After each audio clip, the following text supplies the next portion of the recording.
Assalamualaikum warahmatullahi wabarakatuh. Perkenalkan, nama saya Novia Nauli dengan NIM 22205022. Pada kali ini saya akan mempresentasikan tentang penerapan sifat aljabar bilangan real untuk memenuhi tugas mata kuliah analisis real dengan dosen pengampu yaitu Dr. Alnelis MSI dan Dr. Doni Permana MSI. Sebelumnya, apa sih bilangan real itu? Bilangan real adalah bilangan yang kita temukan di dunia. Bilangan real ini meliputi bilangan rasional dan bilangan irasional. Bilangan real ini biasanya dinyatakan dengan lambang R. Ada beberapa sifat bilangan real, yang diantaranya yaitu sifat aljabar, sifat urutan, dan sifat kelengkapan. Pada presentasi kali ini, saya akan presentasikan tentang sifat aljabar dari bilangan real, yaitu penerapan sifat aljabar tersebut pada kehidupan sehari-hari, yang faktanya kita cukup sering menggunakan aljabar ini dalam kehidupan sehari-hari kita, dan tanpa kita sadari, kita tidak hanya menggunakan aljabar, namun kita juga sebenarnya membutuhkan aljabar untuk menyelesaikan sebagian besar permasalahan kita yang melibatkan perhitungan.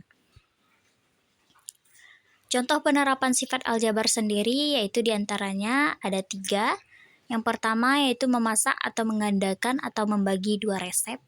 Yang kedua yaitu pemrograman komputer.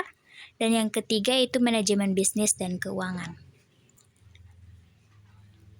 Dapur merupakan salah satu tempat di mana aljabar ini digunakan dengan cara yang menarik, khususnya ketika kita membuat suatu produk, contohnya adalah kue, sup sayuran, dan lain-lain, yang mana kombinasi dari bahan-bahan yang benar sangatlah penting.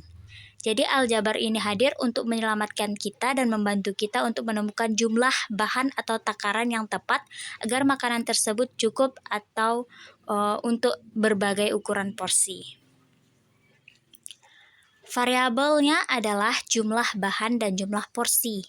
Dengan menggunakan kecerdasan aljabar, juru masak memastikan bahwa makanan yang disediakan itu bukan hanya cukup, tapi memiliki cita rasa yang enak.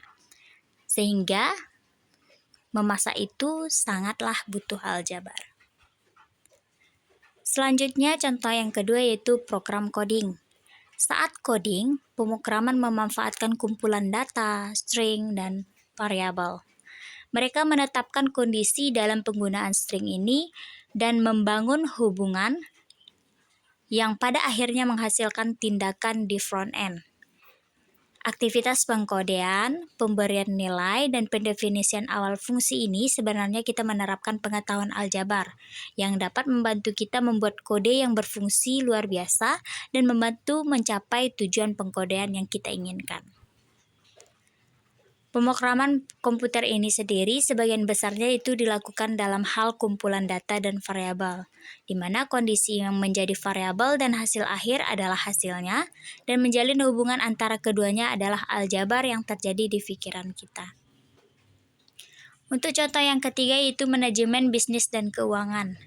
Untuk menghitung keuntungan dan kerugian, pemilik bisnis menggunakan operasi aljabar, di mana seorang pembisnis akan menggunakan aljabar untuk menentukan apakah suatu peralatan yang tidak kehilangan nilainya jika berada dalam persediaan. Selain itu, pemilik bisnis perlu menghitung harga terendah di mana suatu barang bisa dijual dengan tetap menutupi biayanya. Di mana dalam industri keuangan, nilai tukar dan suku bunga seringkali dipresentasikan secara aljabar. Oleh karena itu, untuk menjalankan keuangan secara akurat, kita perlu menguasai operasi aljabar. Aljabar ini ibaratkan alat yang berguna secara universal atau tongkat sihir yang dapat membantu menangani masalah sehari-hari. Kapanpun kita dihadapkan pada soal matematika, misalnya saat kita harus menyelesaikan persamaan atau mengerjakan soal geometri, maka di situ aljabar biasanya merupakan pilihan yang terbaik. Terima kasih presentasi hari ini. Saya tutup. Salah dan janggal wabillahi taufik wal hidayah. Semoga bermanfaat. Assalamualaikum warahmatullahi wabarakatuh.